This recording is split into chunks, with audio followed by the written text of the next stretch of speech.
नमस्कार मेरे प्यारे विद्यार्थियों। आज का अपना टॉपिक है शुष्क सेल यानी ड्राई सेल। ये प्राइमरी सेल का ही एक प्रकार है जो रासायनिक प्रक्रियाओं के फलस्वरूप विद्युत भागबल उत्पन्न करता है।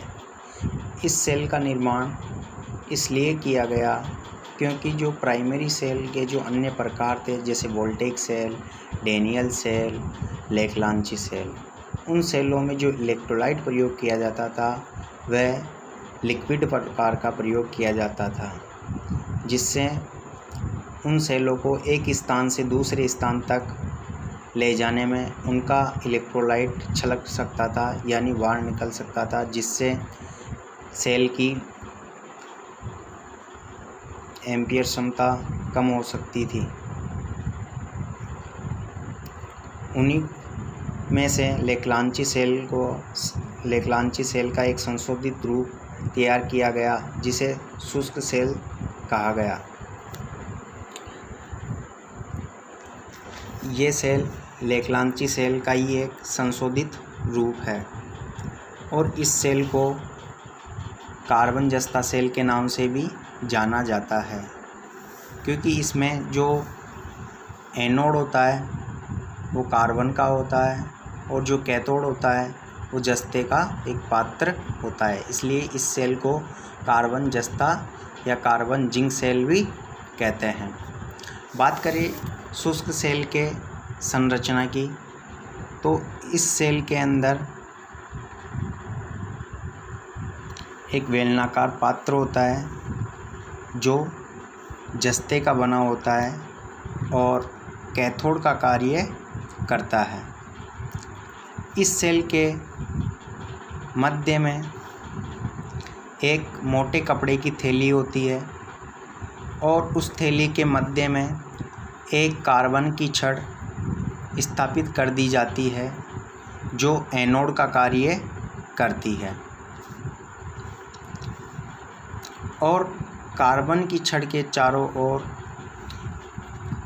मैग्नीज डाइऑक्साइड, कार्बन का चूर्ण, अमोनियम क्लोराइड व जिंक क्लोराइड के चूर्ण एक निश्चित अनुपात में भरे जाते हैं, जैसे 10:10, 2:1 के अंदर। और ये चूर्ण जो होता है वो विद्युद्वाहक का कार्य भी करता है। मोटे कपड़े की थैली के पार और पात्र के मध्य में इलेक्ट्रोलाइट के रूप में NH4Cl, जिसे अमोनियम क्लोराइड कहते हैं, और जिंक क्लोराइड और प्लास्टर ऑफ पेरिस की लुगदी भर दी जाती है, जिससे रासायनिक क्रियाएं संपन्न होती है। बात करें इस सेल के विद्युत भागबल की, तो इस सेल का विद्युत भागबल 1.4 वोल्ट से 1.5 वोल्ट होता है और इस सेल की कार्य क्षमता सामान्यतः 0.084 एम्पियर हावर से 5.625 एम्पियर हावर तक होती है। बात करें इस सेल के आकार की, तो इस सेल का आकार व्यास और ऊंचाई में व्यक्त किया जाता है। व्यास और ऊंचाई से व्यक्त किया जाता है।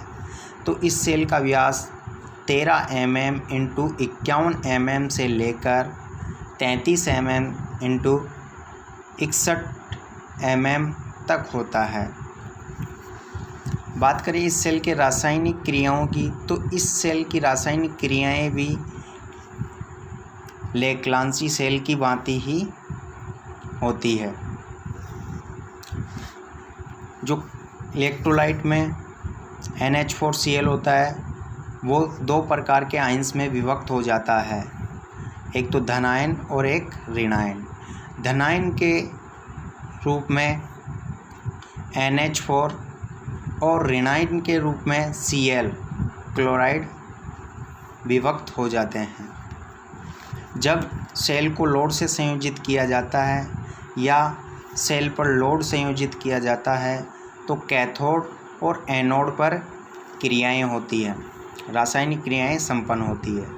तो देखिए कैथोड पे क्या होता है, कैथोड के रूप में जो जिंक का पात्र लेते हैं उसमें और जो NH4Cl होता है इलेक्ट्रोलाइट के रूप में, उन दोनों में रासायनिक क्रियाएं संपन्न होती है और रासायनिक क्रियाएं संपन्न होने के कारण एक तो जिंक क्लोराइड का निर्माण होता है और एक अमोनियम का निर्माण होता है और हाइड्रोजन का निर्माण होता है, हाइड्रोजन गैस का निर्माण होता है।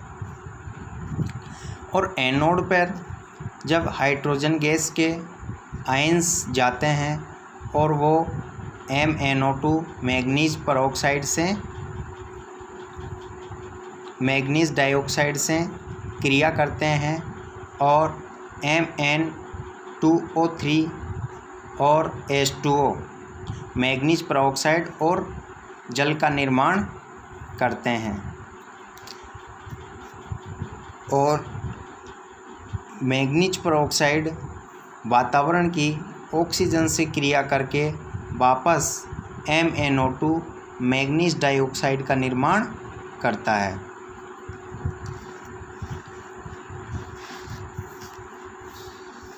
बात करें इस सेल के दोष की, तो इस सेल में किसी भी प्रकार का दोष नहीं पाया जाता।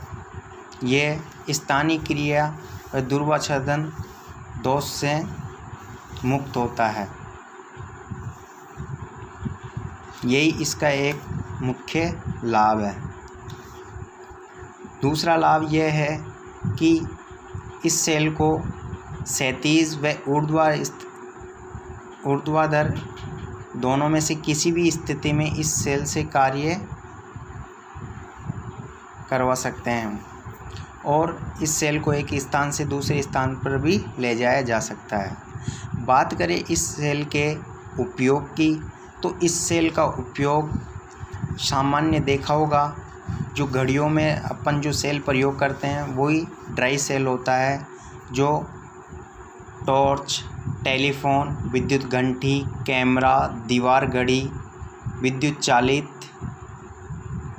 खिलौने, ट्रांजिस्टराइज रिसीवर व टेप रिकॉर्डर आदि में करते हैं। इस प्रकार से आज हमने शुष्क सेल के बारे में जानकारी प्राप्त की। धन्यवाद।